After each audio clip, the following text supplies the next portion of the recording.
नमस्कार दोस्तों, एक बार फिर आपका कलाम की इस ऑनलाइन डिजिटल प्लेटफॉर्म पर हार्दिक स्वागत और अभिनंदन। कलाम संस्थान अपनी पूरी टीम के साथ एक नई ऊर्जा, नया उत्साह, नई उमंग, नया विश्वास के साथ आपके साथ हाजिर हो रहा है। दोस्तों, आप लोग ध्यान रखना, कलाम की टीम पूरा रिसर्च करके आपके सामने प्रस्तुत होती है कि एक एक पॉइंट्स को आपके सामने बहुत बेहतर तरीके से प्रस्तुत किया जाए। आधुनिक भारत के इतिहास की इस कड़ी में आज हम गोलमेज सम्मेलन को पढ़ेंगे, राउंड टेबल कॉन्फ्रेंस को पढ़ेंगे कि क्या थी और किस प्रकार से हुई। लेकिन पहले मैं उसकी पृष्ठभूमि आपके सामने रखना चाहूंगा कि सबसे पहले आप लोग ध्यान रखना दोस्तों, नंबर 1 आपको पता होगा, सबसे पहले चीजों को हम देखने का प्रयास करते हैं, टटोलने का प्रयास करते हैं कि हम कहां पर थे और कहां तक पहुंच गए हैं। इस चीज को ध्यान में रखना बहुत जरूरी है। सबसे पहला पॉइंट आपको पता होगा, नंबर 1 कि भारत में 1919 का एक्ट आया था। मेरी आदत है हर क्लास में सबसे पहले उसका बैकग्राउंड बताने की। उस 1919 के एक्ट की समीक्षा करने के लिए भारत में एक कमीशन आया जिसको हम कहते हैं साइमन कमीशन, इस साइमन कमीशन का अपॉइंटमेंट जो है वो ब्रिटिश सरकार द्वारा नवंबर 1927 में इसे गठित किया गया था। ये भारत संबंधी पहला विधिक आयोग माना जाता है। ये फरवरी 1928 में भारत में आता है, लेकिन उससे पहले भारत में इसका इतना विरोध होता है कि साइमन गो बैक के नारे लगाए जाते हैं। और इसी कड़ी में आपको पता होगा, लॉर्ड बिर्किनहैम जो है वो बेसिकली भारतीयों को चैलेंज कर देता है कि आप अगर इतने ही होशियार हो और आप कह रहे हो कि हम कानून बना सकते हैं, तो मैं चैलेंज करता हूं कि आप कानून बना के दिखा दीजिए। आप जैसा कानून बनाओगे उसको हम स्वीकार कर लेंगे। ये बात सेक्रेटरी ऑफ इंडिया लंदन से कहता है और बात है 1928 की। इसकी बात को हूबहू भारतीय नेताओं ने स्वीकार कर लिया और इस चैलेंज को स्वीकार कर लिया और एक सर्वदलीय सम्मेलन हुआ। उस सर्वदलीय सम्मेलन के बाद 1928 में सभी दलों ने मिलकर संयुक्त रूप से एक कमेटी गठित की जिसे इतिहास में नेहरू कमेटी के नाम से जाना जाता है। तो अब आ गई नेहरू कमेटी हमने पढ़ लिया, साइमन कमीशन हमने पढ़ लिया। ये नेहरू कमेटी 1928 में, मई 1928 में गठित की जाती है और बहुत जल्दी अपनी रिपोर्ट प्रस्तुत कर देती है और लखनऊ में अपनी रिपोर्ट प्रस्तुत करती है। नेहरू कमेटी की अध्यक्षता मोतीलाल नेहरू ने की थी और ये कमेटी जो रिपोर्ट देती है उस रिपोर्ट को इतिहास में नेहरू रिपोर्ट कहते हैं। ये मोतीलाल और उनकी टीम के द्वारा प्रस्तुत की गई रिपोर्ट थी जो अगस्त 1928 में आती है। इस रिपोर्ट के 2 पॉइंट सबसे ज्यादा विवादित थे जिसको लेकर हंगामा मचता है। वो जो 2 पॉइंट सबसे अधिक विवादित थे उसमें से एक पॉइंट था कि भारत को डोमिनियन स्टेटस प्रदान किया जाए। जब मोतीलाल नेहरू इसकी बात करते हैं डोमिनियन स्टेटस का, तो कांग्रेस के उस समय के युवा नेता जवाहरलाल नेहरू इसका जबरदस्त विरोध करते हैं कि पिताजी ये क्या मांग लिया, ये समय डोमिनियन स्टेटस का नहीं बल्कि देश तो पूर्ण स्वराज का है। और दूसरा, इन्होंने कहा कि सांप्रदायिक निर्वाचन प्रणाली को हटाया जाए और इसके स्थान पर संयुक्त निर्वाचन प्रणाली को लागू किया जाए। तो एक पॉइंट आप ये जरूर याद रखना, 1909 में जिस सांप्रदायिक निर्वाचन प्रणाली की शुरुआत की गई थी वो गले की हड्डी बन गई। और ध्यान रखना, इसको लेकर मुस्लिम लीग नाराज होती है कि आपने हमारे सांप्रदायिक निर्वाचन प्रणाली पर आघात क्यों किया। और इस बीच दोस्तों आप लोग ध्यान रखना, 1929 का लाहौर अधिवेशन होता है और इस लाहौर अधिवेशन में आपको पता है पूर्ण स्वराज की घोषणा की जाती है और इसकी अध्यक्षता जो है बेसिकली जवाहरलाल नेहरू के द्वारा की जाती है। 1928 में अध्यक्ष मोतीलाल नेहरू थे और 1929 में आपको पता है अध्यक्ष बन जाएंगे जवाहरलाल नेहरू और जवाहरलाल नेहरू लाहौर अधिवेशन में पूर्ण स्वराज की घोषणा करते हैं। साथ ही साथ यहां पर एक और परमिशन मिलती है कि कांग्रेस गांधी जी के नेतृत्व में सविनय अवज्ञा आंदोलन शुरू करेगी। तो एक होगा सविनय अवज्ञा आंदोलन। लेकिन जैसा कि आप लोग जानते हैं, सविनय अवज्ञा आंदोलन को हम शॉर्ट फॉर्म में कह देंगे सीडीएम, सिविल डिसओबीडियंस मूवमेंट। अब गांधी जी क्या करते हैं कि डायरेक्ट इनके कहने पर आंदोलन शुरू नहीं करते हैं, बल्कि 31 जनवरी 1930 को गांधी 11 मांगे रखते हैं। इसको हम कहेंगे गांधी जी की 11 सूत्री मांगे, 11 points programme of Gandhi, Gandhi की 11 सूत्री मांगे, और ये बात है 31 जनवरी 1930 की। और जैसे ये मांगे अस्वीकार की जाती है, फिर गांधी जी यहां से एक नया आंदोलन शुरू कर देते हैं जिसको हम कहते हैं सविनय अवज्ञा आंदोलन। तो यहां तक मैंने आपको बढ़ा दिया था। अब एक तरफ कांग्रेस जो है वो बेसिकली सविनय अवज्ञा आंदोलन को शुरू कर दिया, और आपको पता है सविनय अवज्ञा जो आंदोलन था इसकी शुरुआत कैसे की जाती है, तो इसकी शुरुआत दांडी यात्रा से की जाती है, और ये पॉइंट हमने इससे पहले वाली क्लास में बहुत अच्छे से पढ़ लिया है। अब एक तरफ कांग्रेस जो है वो सविनय अवज्ञा आंदोलन को चला रही है, दूसरी तरफ साइमन कमीशन अपनी पूरा काम ताम करके, और साइमन कमीशन लंदन पहुंच गया है, और साइमन कमीशन ने लंदन पहुंचने के बाद अपनी रिपोर्ट जारी कर दी। तो आप लोग ध्यान रखना, यहां से पॉइंट आएगा साइमन कमीशन की रिपोर्ट, और साइमन कमीशन की जो रिपोर्ट है, साइमन कमीशन की रिपोर्ट, ये साइमन कमीशन की रिपोर्ट मई 1930 में आती है। साइमन कमीशन की नियुक्ति कब हुई थी? नवंबर 1927 में। साइमन कमीशन भारत कब आया? फरवरी 1928 में। साइमन कमीशन की रिपोर्ट कब आती है? तो मई 1930 में। और ये रिपोर्ट कहां प्रकाशित होती है? ये रिपोर्ट बेसिकली लंदन में प्रकाशित होती है, लंदन में प्रकाशित होती है। ये पॉइंट आप लोग ध्यान रखना। अब आपको सर साइमन कमीशन ने अपनी रिपोर्ट में क्या कहा? साइमन कमीशन ने अपनी रिपोर्ट में कहा, नंबर 1 की प्रांतों से द्वैध शासन प्रणाली को समाप्त कर दिया जाए।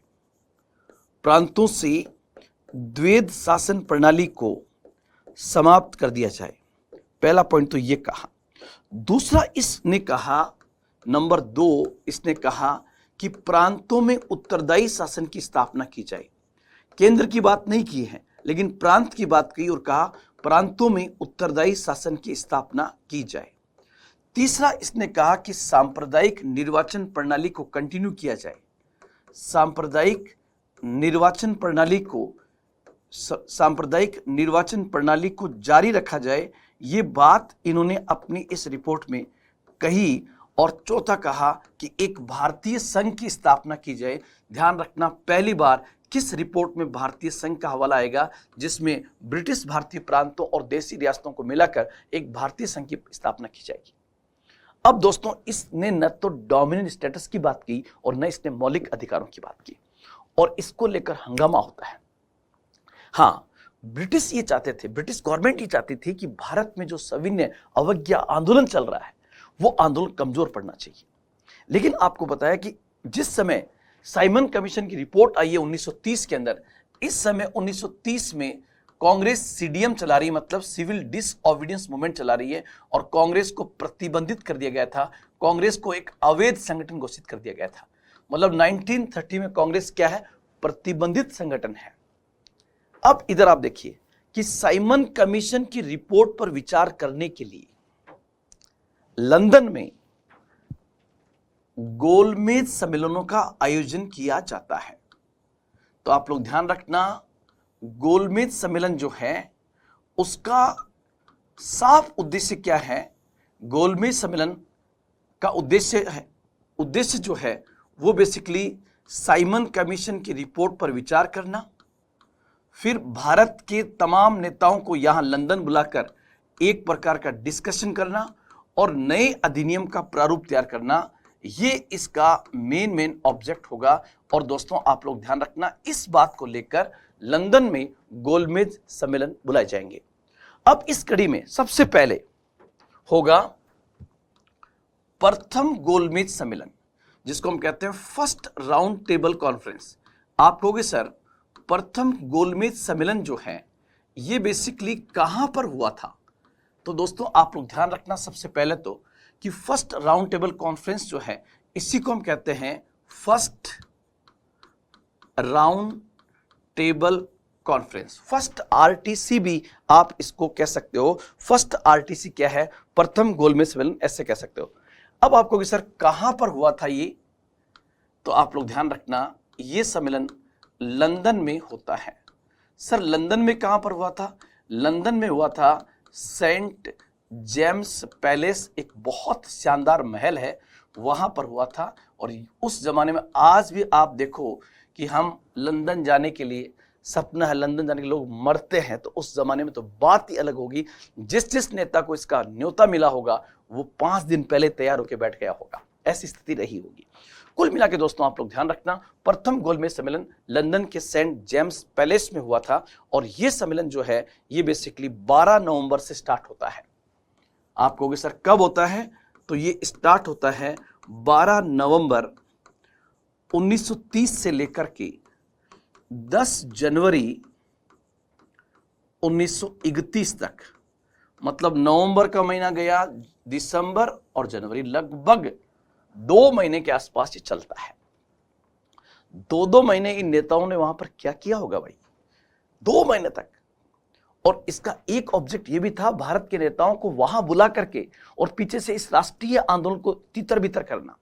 लेकिन ध्यान रखना, देश की उस समय की सबसे बड़ी पार्टी कांग्रेस ने इसमें भाग नहीं लिया था। तो आप सबसे पहले देखिए, सेंट जेम्स पैलेस में हुआ था और इसकी अध्यक्षता जो है, इसका अध्यक्ष कौन था, तो इसका अध्यक्ष था रैमजी मैकडोनाल्ड। आप कहोगे सर ये कौन आ गया, रैमजी मैकडोनाल्ड। ये उस समय का बेसिकली ब्रिटेन का प्रधानमंत्री था, ब्रिटिश पीएम था, जिसका नाम था रैमजी मैकडोनाल्ड। ये इसकी अध्यक्षता करता है। सर उद्घाटन इसका किसने किया था, तो इसका उद्घाटन जो है उस समय ब्रिटिश महारानी का जो हस्बैंड था, ब्रिटिश सम्राट उसको कहते हैं, ब्रिटिश सम्राट जॉर्ज प्रथम जो है ये बेसिकली इसका उद्घाटन करता है। अब कुल मिला के आपको सर कुछ और पॉइंट्स भी बता दीजिए। जैसे आप लोग ध्यान रखना, कांग्रेस ने इस सम्मेलन में भाग नहीं लिया। कांग्रेस ने इस सम्मेलन में भाग नहीं लिया। और क्यों नहीं लिया कि कांग्रेस इस समय अंग्रेजों के खिलाफ भारत में सविनय अवज्ञा आंदोलन चला रही थी। दलित वर्ग की ओर से कौन गया था फर्स्ट राउंड टेबल कॉन्फ्रेंस में, तो दलित वर्ग की ओर से आप लोग एक नाम याद रखना, बाबा साहब भीमराव अंबेडकर साहब गए थे और उन्होंने बहुत ताकत के साथ में वहां दलितों की बात को रखा था। तो दलित वर्ग की ओर से बाबा साहब गए थे। साथ ही साथ दोस्तों आप लोग ध्यान रखना कि जो फर्स्ट था उसमें अंदर के नाम तो नहीं पूछ जाएंगे क्योंकि गांधी जी को फोकस किए हुए हैं, इसमें गांधी जी नहीं गए हैं फर्स्ट वाले के अंदर। लेकिन टोटल जो है आप लोग ध्यान रखना 89 रिप्रेजेंटेटिव, टोटल 89 प्रतिनिधियों ने यहां पर भाग लिया था। इस 89 के हम ये कर सकते हैं इतने पार्ट, 89 के 3 पार्ट कर सकते हैं, जिसमें 57, 16 और 16 57 थे ब्रिटिश भारत से, ब्रिटिश इंडिया से, मतलब जो भारत अंग्रेजों के डायरेक्ट नियंत्रण। 16 थे देसी रियासतों से, प्रिंसली स्टेट से, और 16 ही थे आप लोग ध्यान रखना 16 जो है वो बेसिकली ब्रिटिश प्रवक्ता थे, ब्रिटिश प्रवक्ता थे। कुल मिला के सबसे इंपॉर्टेंट पॉइंट है कि क्या फर्स्ट राउंड टेबल कॉन्फ्रेंस सफल हुआ था क्या?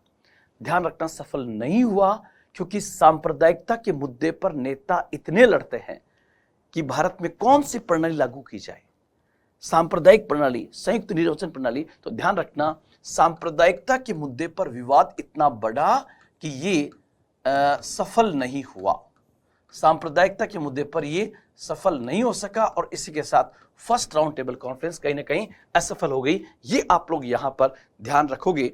इसमें आपको पता है कि हिंदू महासभा की ओर से M.R. जयकर और V.S. मुंजे ने भाग लिया था। सिख समुदाय की ओर से सरदार संपूर्ण सिंह, सरदार उज्जवल सिंह ने भाग लिया था। भारतीय उद्योगपतियों की तरफ से होमी मोदी ने भाग लिया था। मुस्लिम लीग के कई प्रतिनिधि वहां पर गए थे।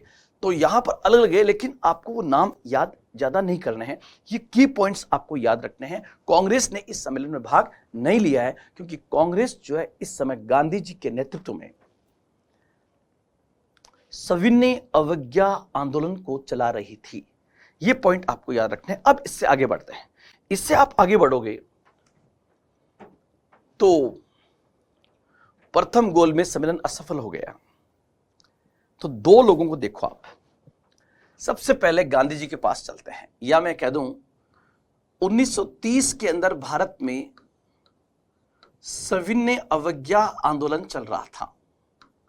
यह घटना है 1930 की, जिसकी शुरुआत दांडी यात्रा के रूप में होती है 1930 के अंदर।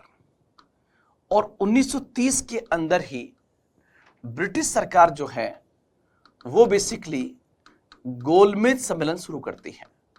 ब्रिटिश सरकार शुरू करती है गोलमेज सम्मेलन।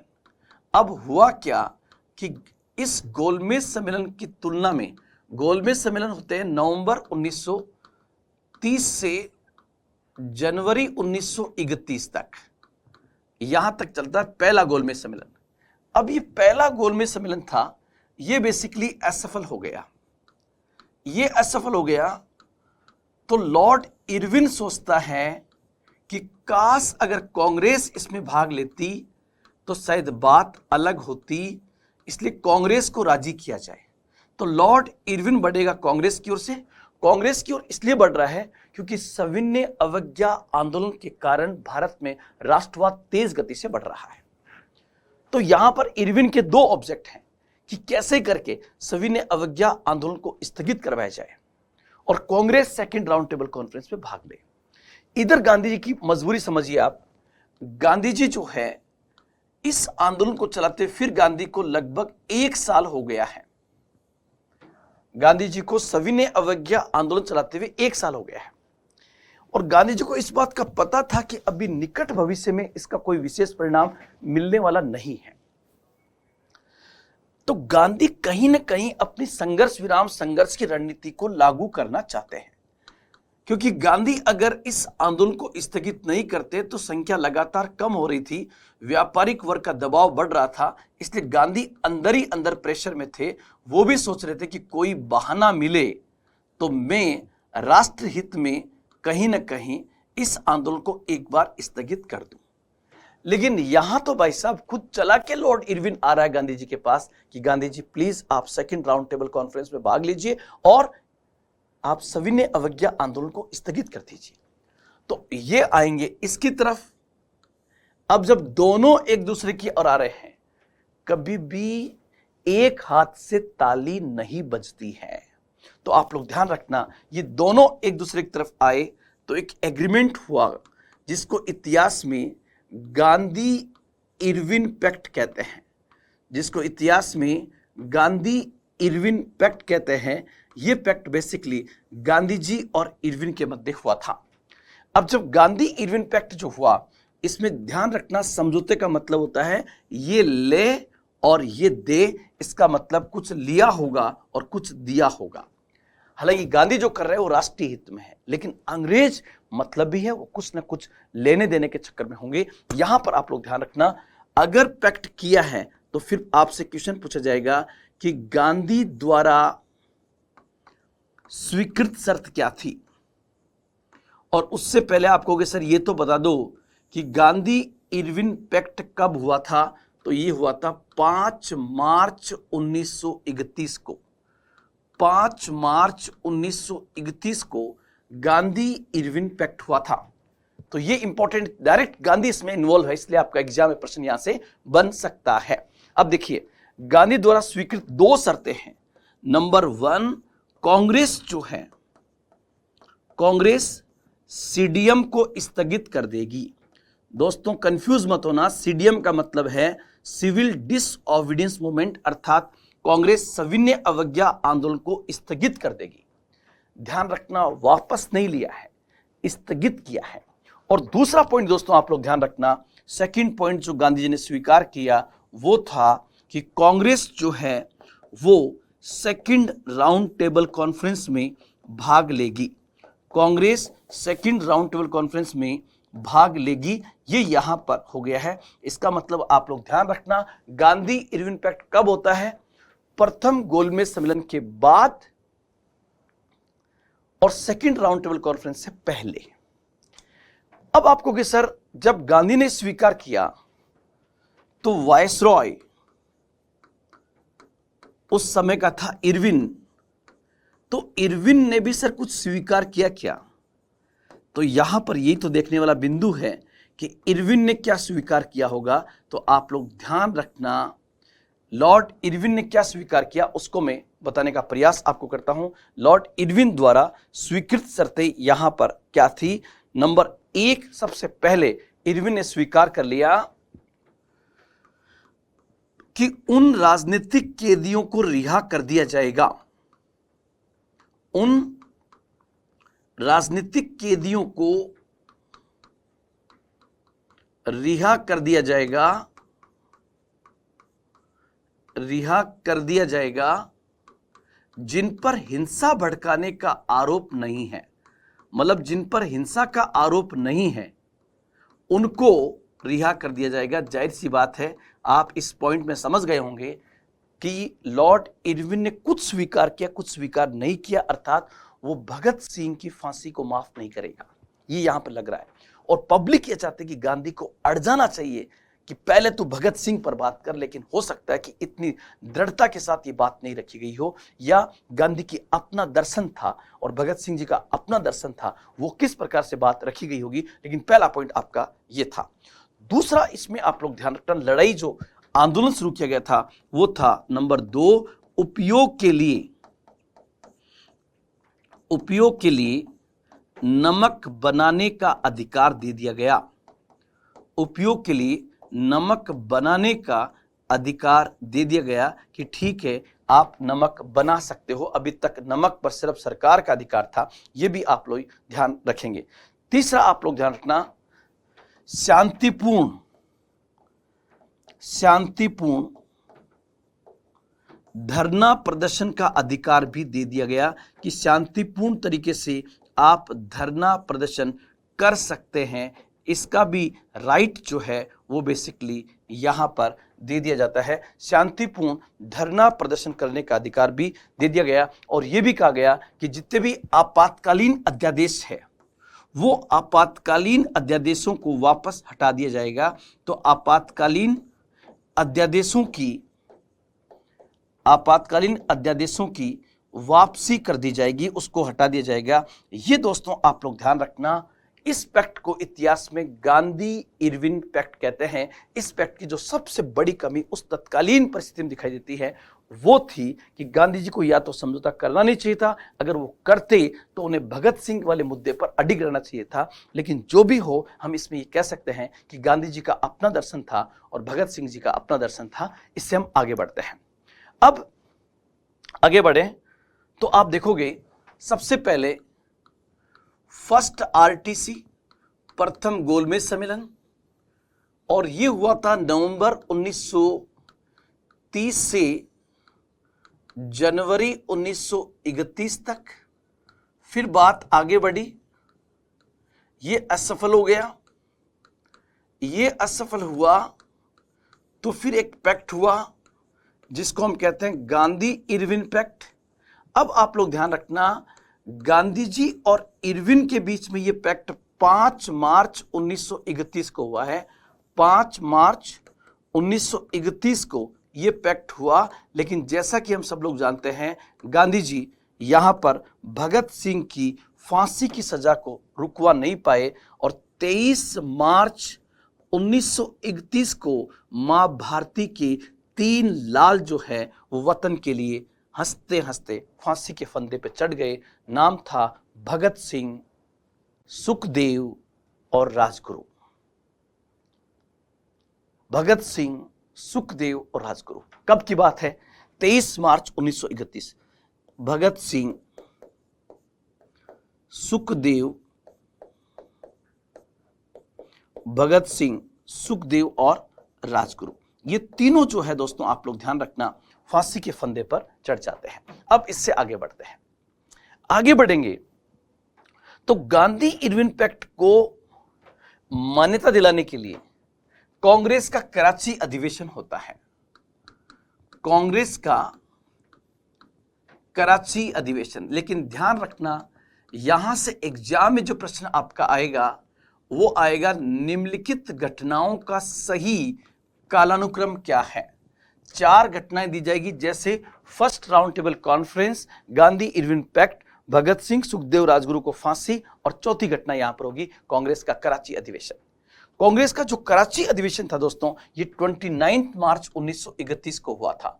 29 मार्च 1931 को कांग्रेस का कराची अधिवेशन हुआ, और इस अधिवेशन की अध्यक्षता सरदार वल्लभ भाई पटेल के द्वारा की गई थी। इस अधिवेशन की अध्यक्षता सरदार वल्लभ भाई पटेल के द्वारा की गई थी। और इस पैक्ट का ऑब्जेक्ट क्या था, इस अधिवेशन का उद्देश्य क्या था, तो इसका उद्देश्य था गांधी इरविन पैक्ट को मान्यता देना, ताकि गांधी जी सविनय अवज्ञा आंदोलन को स्थगित करके और लंदन जा सके, उसको मान्यता दिलवाना यहां पर ऑब्जेक्ट था। यह पॉइंट इतना समझ में आ गया होगा। आगे बढ़ते हैं, और आगे बढ़ते समय 3 पॉइंट याद रखना है। नंबर 1, यहां पर इसी अधिवेशन में कांग्रेस ने पूर्ण स्वराज शब्द को परिभाषित किया था। पूर्ण स्वराज को परिभाषित किया था। द वर्ड पूर्ण Swaraj was defined in Karachi summit of Congress, कि अब पूर्ण स्वराज का अर्थ होगा राजनीतिक आजादी के साथ साथ आर्थिक एवं सामाजिक आजादी।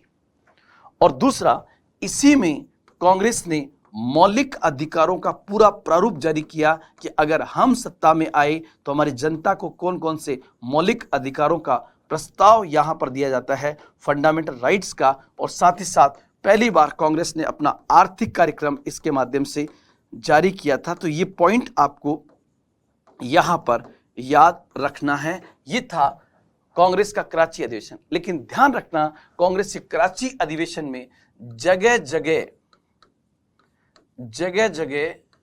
गांधी जी को काले झंडे दिखाए गए थे। और काले झंडे क्यों दिखाए गए दोस्तों, तो आप लोग ध्यान रखना, काले झंडे इसलिए दिखाए जाते हैं कि गांधी जी भगत सिंह के मामले में कोई विशेष काम नहीं कर सके। तो ये आपको यहां पर ध्यान रखना है। लेकिन ये आपको तारतम्य जोड़ना है। ये घटना फर्स्ट आरटीसी असफल हुआ, गांधी इरविन पैक्ट, उसके बाद भगत सिंह जी और इनको फांसी, और चौथा कांग्रेस का कराची अधिवेशन। और अब इसके बाद जो है गांधी जी जाते हैं कहां पर, सेकंड राउंड टेबल कॉन्फ्रेंस में भाग लेने के लिए। तो इससे आगे का हमारा जो टॉपिक होगा वो होगा सेकंड राउंड टेबल कॉन्फ्रेंस, द्वितीय गोलमेज सम्मेलन। तो आगे बढ़ते हैं और यहां मैंने हेडिंग डाल दिया सेकंड राउंड टेबल कॉन्फ्रेंस। इसी को हिंदी में हम कहते हैं द्वितीय गोलमेज सम्मेलन। सेकंड राउंड टेबल कॉन्फ्रेंस या द्वितीय गोलमेज सम्मेलन यहां पर आपका आएगा, सेकंड राउंड टेबल कॉन्फ्रेंस। अब सेकंड राउंड टेबल कॉन्फ्रेंस कब से कब तक होती है दोस्तों, तो ध्यान रखना, सितंबर 1931 से दिसंबर 1931 तक second round table conference London में होती है। पहले भी लंदन में हुई थी। अब विशेष बिंदु क्या है, एग्जाम के पॉइंट से आप लोग ध्यान रखना यहां पर कि यहां पर सेकंड आरटीसी में कांग्रेस भाग लेती है। कांग्रेस ने भाग लिया और कांग्रेस की ओर से एकमात्र प्रतिनिधि के रूप में, ओनली सिंगल रिप्रेजेंटेटिव, एकमात्र प्रतिनिधि के रूप में किसने भाग लिया था, तो आप लोग ध्यान रखना, एकमात्र प्रतिनिधि के रूप में गांधी जी ने भाग लिया था। और गांधी जी यहां से किस जहाज में जाते हैं, तो एस राजपुताना नामक जहाज में गांधी जी जाते हैं। हालांकि गांधी जी के साथ और भी लोग हैं और वो कांग्रेसी है, लेकिन यहां मैंने क्या लिखा, कांग्रेस की ओर से एकमात्र प्रतिनिधि के रूप में गांधी जी भाग लेते हैं। तो आपको सर और कौन जाता है, ध्यान रखना, इसी के अंदर सरोजिनी नायडू जाती है। लेकिन ध्यान रखना, सरोजिनी नायडू थी तो कांग्रेस से, लेकिन वो उस समय महिला प्रतिनिधि के रूप में भाग लेती है, महिला रिप्रेजेंटेटिव के रूप में वो यहाँ पर भाग लेती है, कांग्रेस की तरफ से जाती है, बल्कि महिला प्रतिनिधि बन के जानती है। मदन मोहन मालवीय गए थे हिंदू महासभा की तरफ से।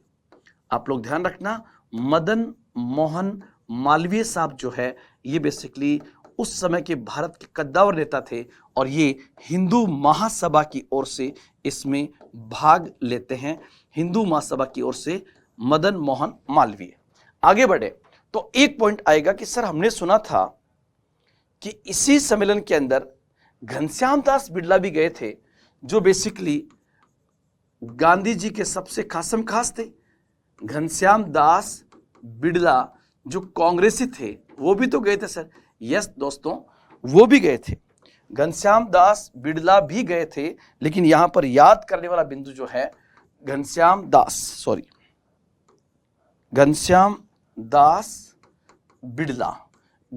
दास बिड़ला जो गए थे दोस्तों, वो आप लोग ध्यान रखना, ये बेसिकली थे तो कांग्रेसी लेकिन व्यवसायिक वर्ग की ओर से गए थे। और एक पॉइंट फिर ध्यान रखना, दलित वर्ग की ओर से इस सम्मेलन के अंदर भी बाबा साहब जाते हैं। बाबा साहब भीमराव अंबेडकर साहब इस सम्मेलन में भी भाग लेते हैं। और ध्यान रखना दोस्तों, जो सेकेंड राउंड टेबल कॉन्फ्रेंस थी उसके अंदर भी बाबा साहब ने दलितों के मसले को बहुत शानदार तरीके से उठाया। और बाबा साहब ने ब्रिटिश सरकार को कहा, साइमन कमीशन से भी मिले थे वो, और साइमन के सामने बात रखी थी कि भारत में सबसे पहले अगर आरक्षण किसी को मिलना चाहिए तो दलित वर्ग को मिलना चाहिए। लेकिन देश का दुर्भाग्य था, राजनीति हावी हुई और सांप्रदायिकता के आधार पर सबसे पहले मुस्लिम समाज को आरक्षण मिला। मुस्लिम समुदाय का तो शासन भी रहा है, लेकिन प्राचीन काल से जिस समाज का शोषण हो रहा है उस समाज को 1919 के अंदर भी नहीं मिला। 1919 में सिखों, ईसाइयों, एंग्लो इंडियंस को मिल गया, लेकिन दलितों को आरक्षण नहीं मिला। मैं ब्रिटिश सरकार से अनुरोध करना चाहता हूं, ये कौन बोल रहे हैं? भीमराव साहब बोल रहे हैं, भीमराव बाबा साहब बोल रहे हैं। मैं ब्रिटिश सरकार से अनुरोध करना चाहता हूं कि सबसे पहले अगर आरक्षण की बात हो तो दलित समुदाय को आरक्षण मिलना चाहिए, और जिस प्रकार से उनको मिला उसी प्रकार से हमको मिलना चाहिए। यहां पर कहते हैं कि लंदन में गांधी जी और बाबा साहब के बीच में एक तीखी नोकझोंक होती है। जिस प्रकार से आरक्षण की डिमांड बाबा साहब कर रहे थे उस बात के गांधी जी विरोधी थे, और एक दूसरे को अंडरस्टैंडिंग हो नहीं पाई। तो मैं पानी पी लेता हूं। और यहां पर एक तीखी नोकझोंक होती है। और आप लोग ध्यान रखना,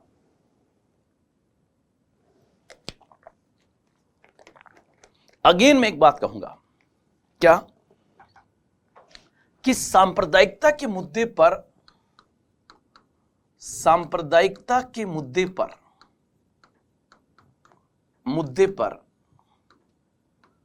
सेकेंड राउंड टेबल कॉन्फ्रेंस भी असफल हो जाती है।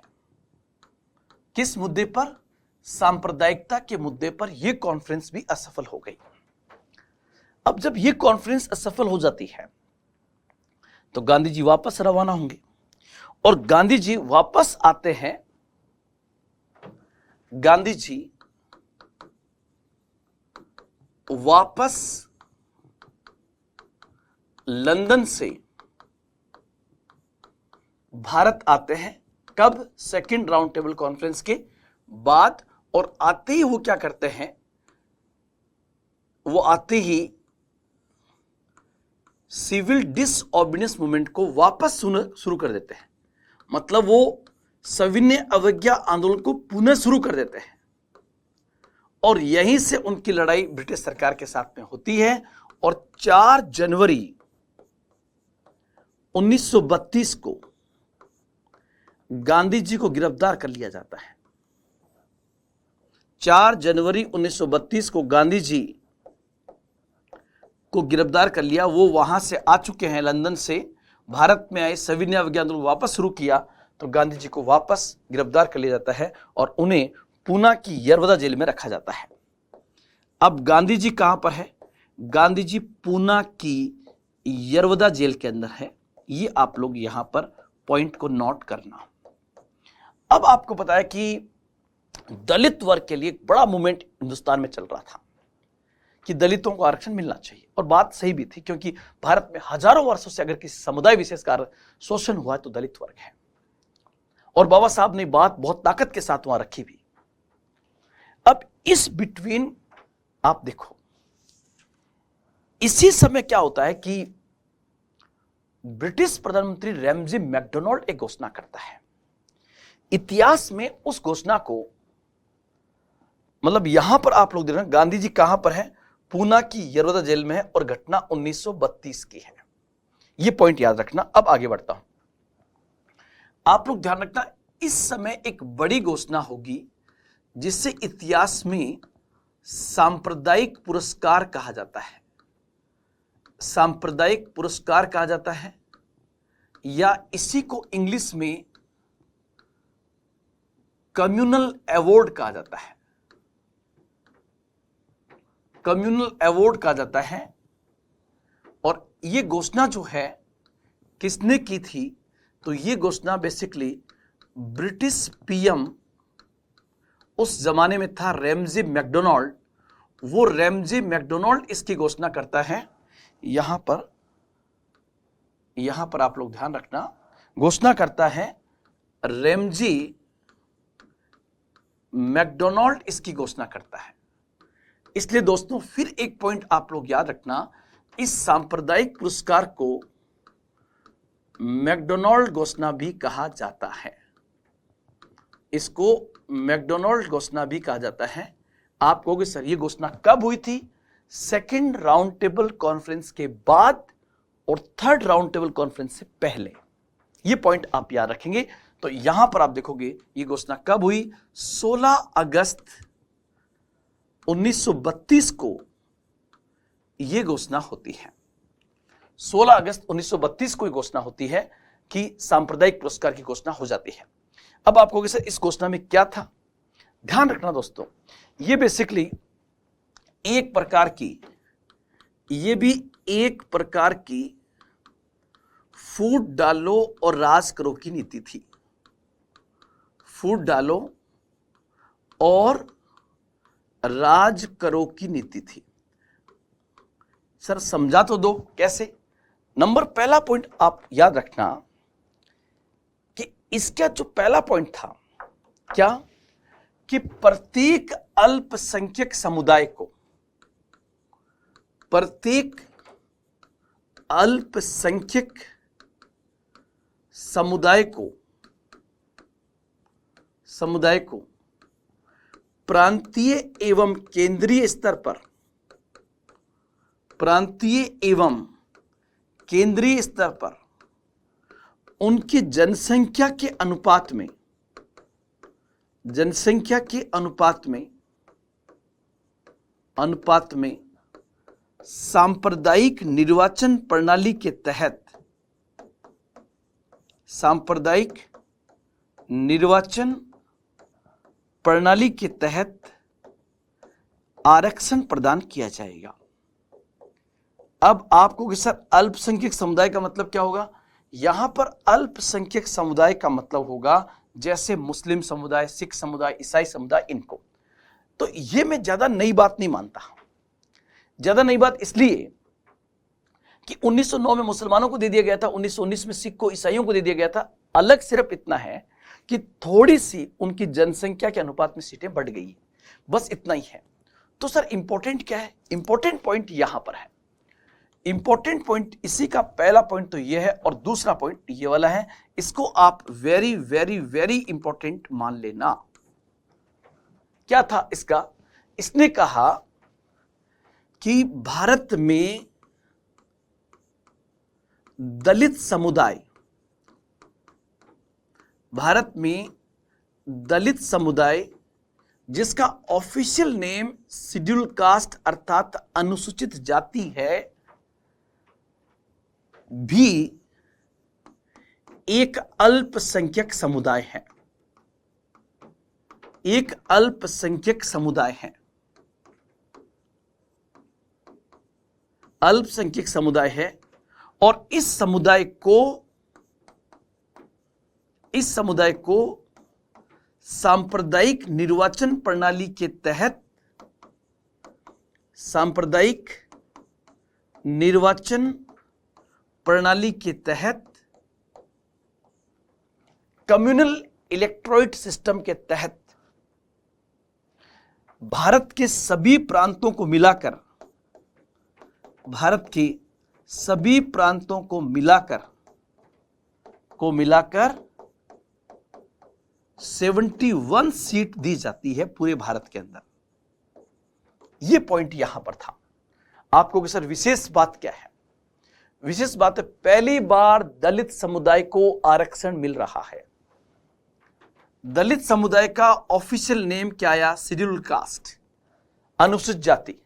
और उस अनुसूचित जाति जो कि हिंदू समुदाय ही है, इसको इन्होंने क्या मान लिया? एक अल्पसंख्यक समुदाय मान लिया, एक माइनॉरिटी माना गया। और यह विवाद पैदा करने वाला है। हालांकि दोस्तों आपको पता है कि जिस समुदाय को आरक्षण मिलता है, वो चाहे मुस्लिम हो, चाहे सिख हो, चाहे जाट समुदाय हो, चाहे मीणा समुदाय हो, वो समुदाय कभी उस आरक्षण का विरोध नहीं करता है। जनरली भारत में ऐसा है, ठीक है। तो जाहिर सी बात है, जब दलित समुदाय को आरक्षण मिलेगा तो दलित समुदाय इस द्वारा स्वागत किया जाएगा। और बाबा साहब का प्रयास यहां पर निश्चित रूप से रंग लाया। अब जैसे ही इंफॉर्मेशन गई गांधी जी के पास, गांधी जी है कहां? गांधी जी पूना की यरवदा जेल के अंदर थे। और गांधी ने तुरंत जो है, गांधी जी ने तुरंत एक लेटर लिखा। गांधी जी ने यरवदा जेल से ही एक लेटर लिखा, मतलब एक प्रार्थना पत्र लिखा। और ये लेटर लिखा था 18 अगस्त 1932 को। और ये लेटर उन्होंने लिखा था ब्रिटिश प्रधानमंत्री को। और ब्रिटिश प्रधानमंत्री को उन्होंने चेतावनी के लहजे में कहा कि एक माह के भीतर आप इसकी समीक्षा कीजिए। 1 महीने के भीतर आप इसकी समीक्षा, किसकी समीक्षा? जो मैकडोनाल्ड अवार्ड आपने घोषित किया है, जो सांप्रदायिक पुरस्कार की आपने घोषणा की है, उसकी आपको 1 माह के भीतर समीक्षा करनी होगी। अगर आपने 1 माह के भीतर समीक्षा नहीं की तो मैं ठीक 1 महीने बाद आमरण अनशन जेल से ही शुरू कर दूंगा। आमरण अनशन जेल से शुरू कर दूंगा। अब दोस्तों आप लोग ध्यान रखना, एक तरफ देश के अंदर दलित समुदाय को जब रिजर्वेशन मिला तो दलित समुदाय के अंदर एक खुशी का माहौल है। दूसरी तरफ गांधी ने यरवदा जेल से ही अनशन शुरू कर दिया है। जब उन्होंने जेल से ही अनशन शुरू कर दिया है तो दलित समुदाय का एक प्रकार से गुस्सा गांधी जी के प्रति था।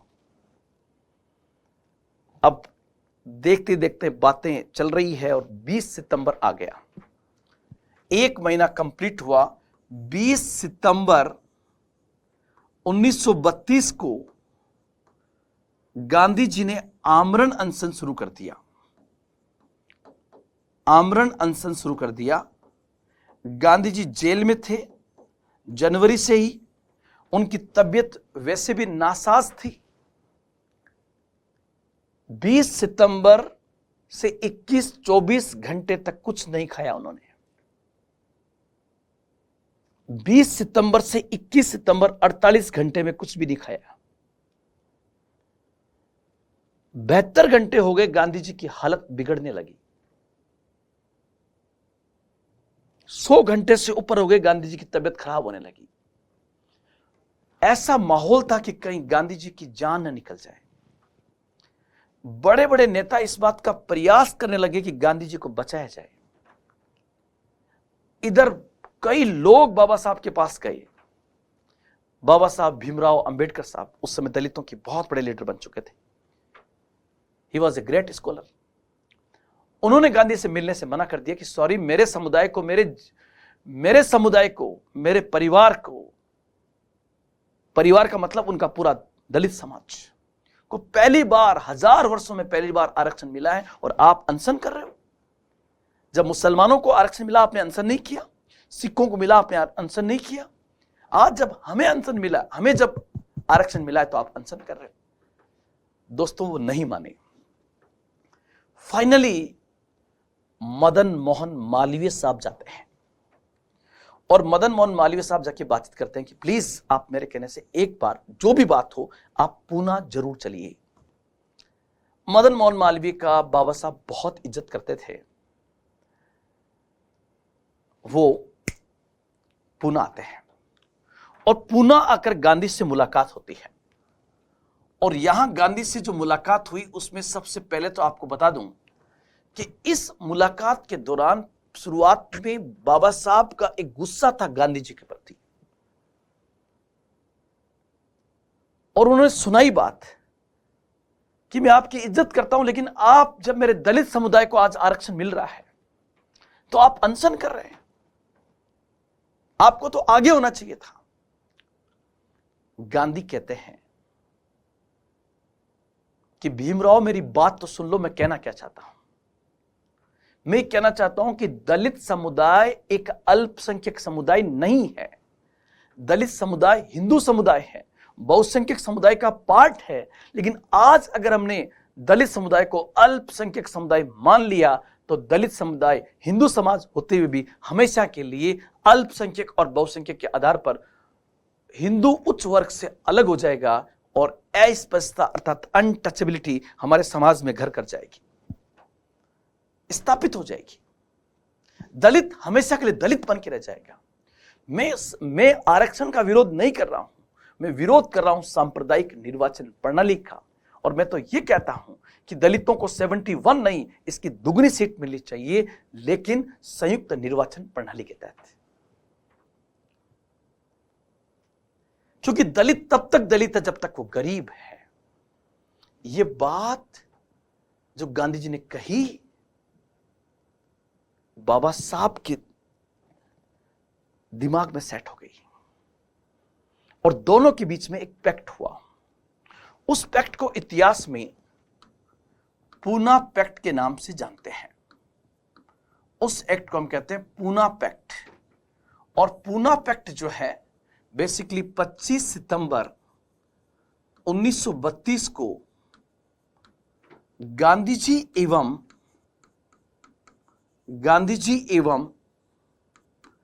भीमराव अंबेडकर साहब के मध्य, भीमराव अंबेडकर साहब के मध्य 25 सितंबर 1932 को यरवदा जेल में हुआ था। और इसमें दोनों नेताओं ने तय किया कि दलित समुदाय जिसका ऑफिशियल नेम शेड्यूल कास्ट है, उसे संयुक्त निर्वाचन प्रणाली के तहत सीटें दी जाए।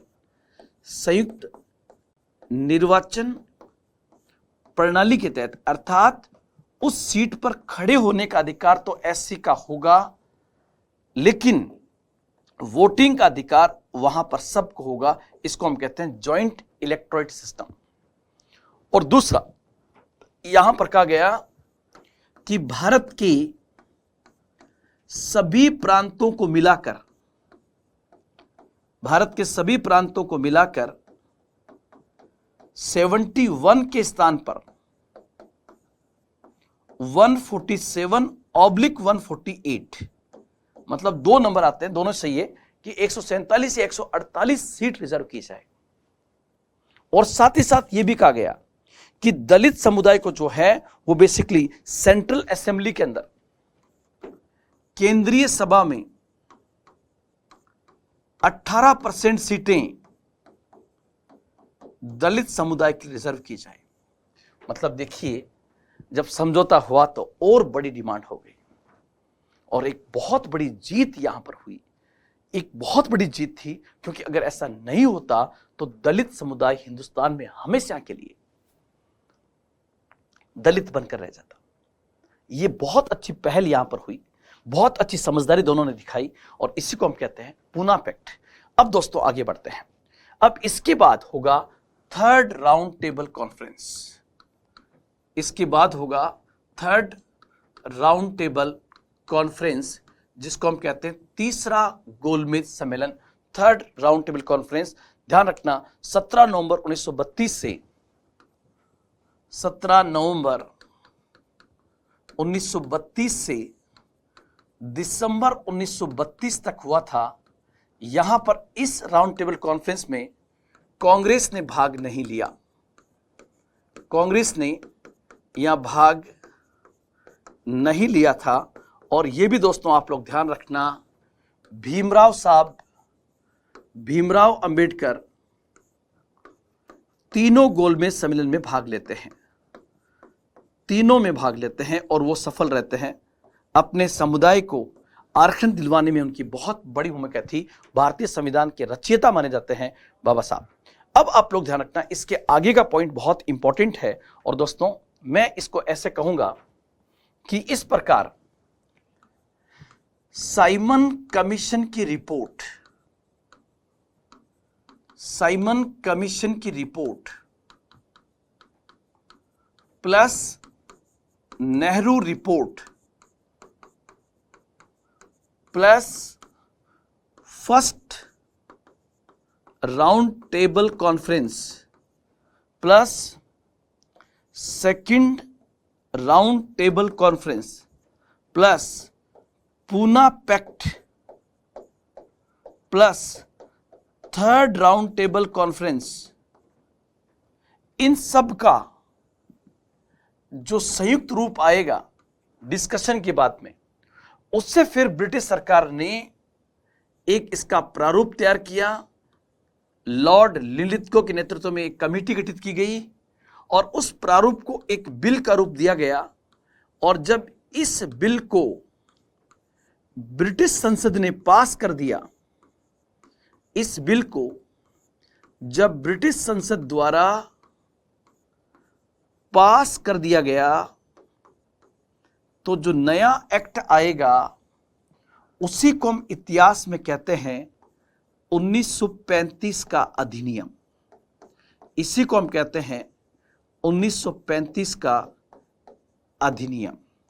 तो ये आपको स्पेशली याद रखना होगा।